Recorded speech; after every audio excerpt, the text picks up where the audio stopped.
Los demócratas que están luchando por la publicación de los archivos de Jeffrey Epstein en este momento nunca se han preocupado por el partido político de hombres que literalmente han abusado de personas de una edad no legal, tanto física como psicológicamente. Todo esto, claro, en conjunto del criminal fallecido Jeffrey Epstein. Esto es lo que hemos visto por parte de la derecha y ya sabes, todos ellos están haciendo hasta lo imposible para defender y encubrir a Donald Trump. Bueno, claro, también mantener las manos limpias de los republicanos y de todos sus donantes. Así que por su esfuerzo de tratar de fingir que todo esto es un, como ellos les gusta llamarlo, juego político, han comenzado a hablar muchas veces de Bill Clinton, ya que aparentemente Bill Clinton en su pasado cometió crímenes, o eso se aparenta, o eso se dice, con Jeffrey Epstein. Y sabes que, por supuesto que si Bill Clinton cometió crímenes con Jeffrey Epstein, tiene que pagar por eso, ya que seamos realistas, la cantidad de tiempo que pasó Bill Clinton con Jeffrey Epstein es sospechosa. Y por esa razón lo que Bill Clinton acaba de decir sobre la relación de Donald Trump con Jeffrey Epstein, por así decirlo, el último clavo del ataúd que faltaba para sepultar a Donald Trump. Ahora vamos a entrar en esta impactante noticia de última hora en un momento. Antes de eso te quiero pedir, por favor, que si no estás suscrito al canal, te suscribas, porque no tienes idea de cómo ayudas a que traigamos noticias así todos los días. Muchas gracias. Ahora sí, continuemos. Antes de empezar con lo que Bill Clinton acaba de compartir sobre la relación que tenía Donald Trump y Jeffrey Epstein, que de verdad está volviendo loco a Donald Trump, quiero comenzar con lo que dijo Ro Khanna sobre los próximos pasos, mientras que Donald Trump sigue tratando de silenciar a las víctimas y encubrir todo. Miren, por favor. And I'm saddened today because I was talking to the survivors. There was so much anticipation for today. They thought finally they are being seen, they're being heard, we're going to have a release. This morning, when the Deputy Attorney General went on television and said he's going to release hundreds of thousands of documents, not the whole thing, Thomas Massie and I texted each other, and we said we'll give him the benefit of the doubt. We're not as concerned about having the full release. As long as they're complying with the spirit of the law, at least they're going to release something. But then we saw the documents filled with blanket redactions, documents that judges had ordered to be released, they had blanked out. There's no draft indictment there that actually has the names of other men who may be implicated in the abuse. There's not the prosecution's original memo that we wanted to see released. There are none of the files on Epstein's computer. And we do not know then who these other rich and powerful men were who abused these survivors. And we know from the survivors and the survivors' lawyers that that information is in the files. So this is deeply disappointing. They have not complied with the law, and we're going to continue to fight to make sure they do.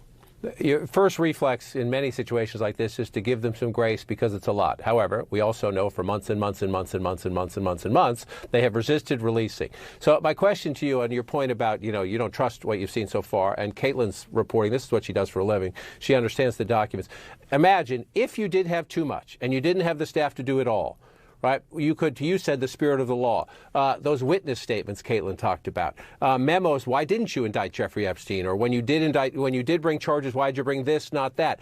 My point is, if you were going to say we can't do it all right away, don't you think they could have had a conversation with you about what's most important? Or just know they should be pretty good lawyers, know what's most important to get out in public? John, they could have had a conversation with me and Thomas Massie, but if they didn't feel like they owed us that conversation, they should have at least had a conversation with the survivors or the survivors' lawyers and listen to what they know are in those files. If they had just released the prosecution memo, which was prepared for the Florida trial, an 80-page document, and the draft indictment, we would have a lot more information about who was part of this abuse and how Epstein made his money. If they just released some of the files on the computers, we'd have a lot more information. And that's what Massie and I said, look, they should have done this months ago. We understand it was rushed. We weren't there saying in the morning, okay, just because they're not releasing everything, we're going to go after them. We thought, okay, they're complying with the date. Let's see what they do. But when it came out that we have no new information about the rich and powerful men who abused these young girls and who should be held accountable, we have no information about who these people are who were engaged in the cover-up, that's when we drew the line. And you know what? The survivors, I just talked to some of them today.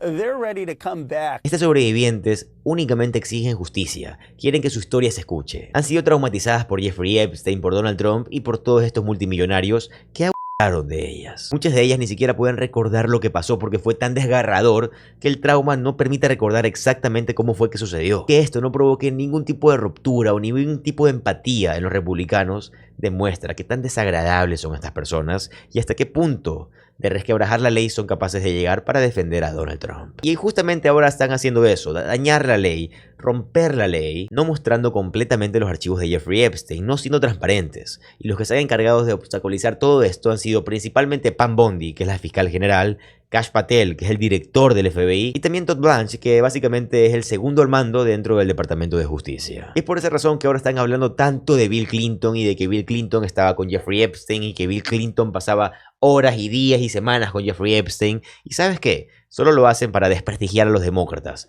para querer convertir todo esto para los demócratas. Pero los demócratas ya han dicho que si Bill Clinton está implicado, perfecto, que pague, pero que se diga todo. Pero Bill Clinton acaba de cambiar toda la situación hablando sobre Donald Trump y Jeffrey Epstein cuando Jeffrey Epstein aún estaba con vida. Y esto, como te dije al principio del video, es el último clavo que faltaba dentro del ataúd de Donald Trump. El expresidente Bill Clinton exige total transparencia del Departamento de Justicia de Donald Trump sobre los archivos de Jeffrey Epstein. El portavoz de Clinton dice que la publicación selectiva del Departamento de Justicia sugiere que se está protegiendo a alguien. Nosotros no necesitamos tal protección, escribe. Llama a Donald Trump a ordenar a la fiscal general Pam Bondi que publique inmediatamente todos los materiales restantes que hagan referencia a Clinton, incluidos los registros del gran jurado y fotos. Donald Trump, MAGA y todos los republicanos que están implicados están violando la ley cada día, cada segundo, que no publican los archivos de Jeffrey Epstein, que los descubren. Y Amy Raskin tuvo algo muy importante que decir. Mira, por favor. Congressman, thank you so much for being with us this morning. You It's bet. great to see you. Is this a cover-up? Well, sure. I mean, if you read the statute, the only things they're allowed to be redacting are related to child sex abuse, physical abuse, ongoing investigations, which they say there are none, and national security. So how can you block out an entire document? It makes no sense. And remember, Trump opposed the legislation up until the very end when he could read the writing on the wall. Then he said, oh, I'm for it. They decided they're just going to try to obstruct the implementation of the legislation. So that's the fight that we're in now. Do you think the 30-day time frame for releasing these documents was realistic? Well, yeah, given that they came to us back in July and said they'd been through all the documents and they couldn't find any basis for bringing any other lawsuits, they'd already scrutinized them. What of this do you think falls into the category of protecting victims, and what falls into the category of cover-up? Because obviously there is a very strong interest in making sure the victims are protected. Yeah, I'd say probably 0 and 100. They've not shown any deference or respect for the victims at all, for the survivors of this nightmare.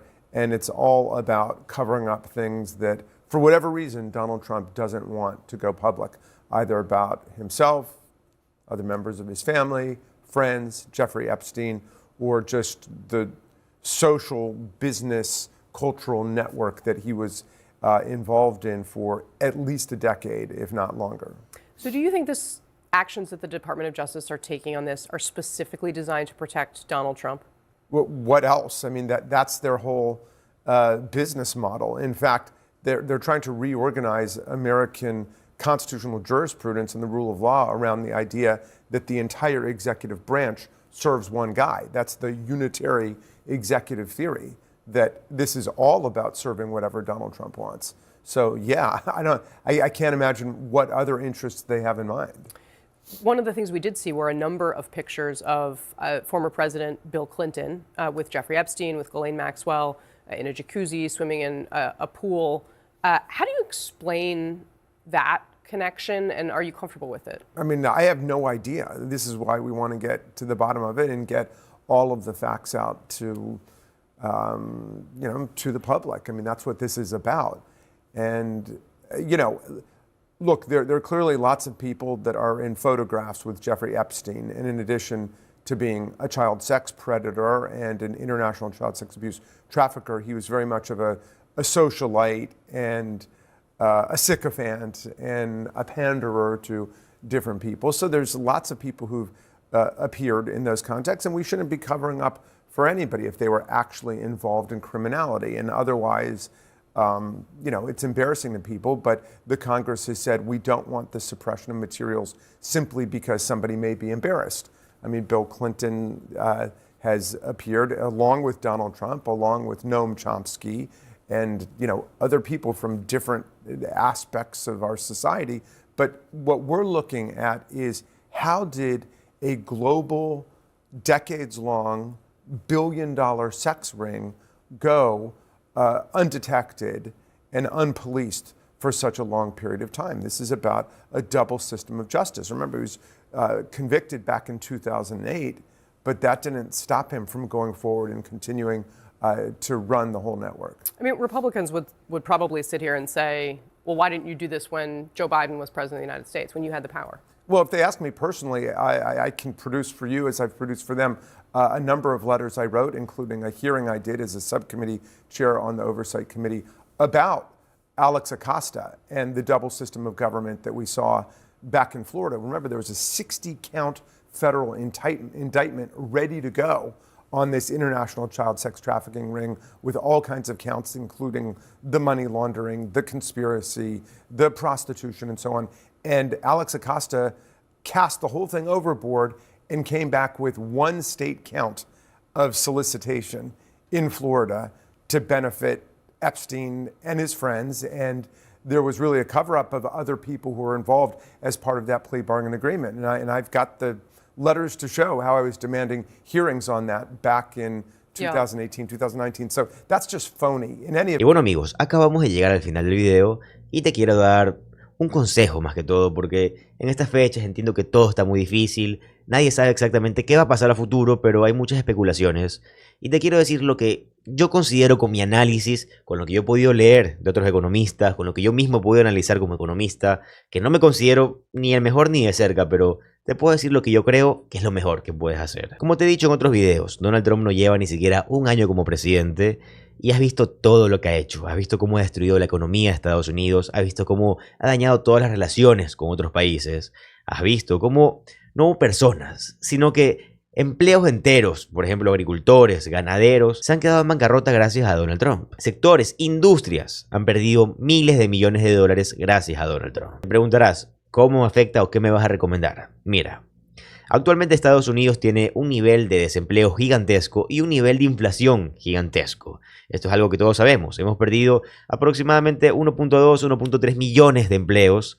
Esto es 54% más que en el gobierno de Joe Biden. Esto es algo exagerado. Cifras increíblemente grandes, inimaginables. El nivel de inflación aparentemente está en el 4%, pero todos sabemos que está más arriba. ¿Qué sucede? Esto se llama estanflación. Es un fenómeno económico, una afección económica, de la misma forma que Estados Unidos se encuentra en una recesión económica.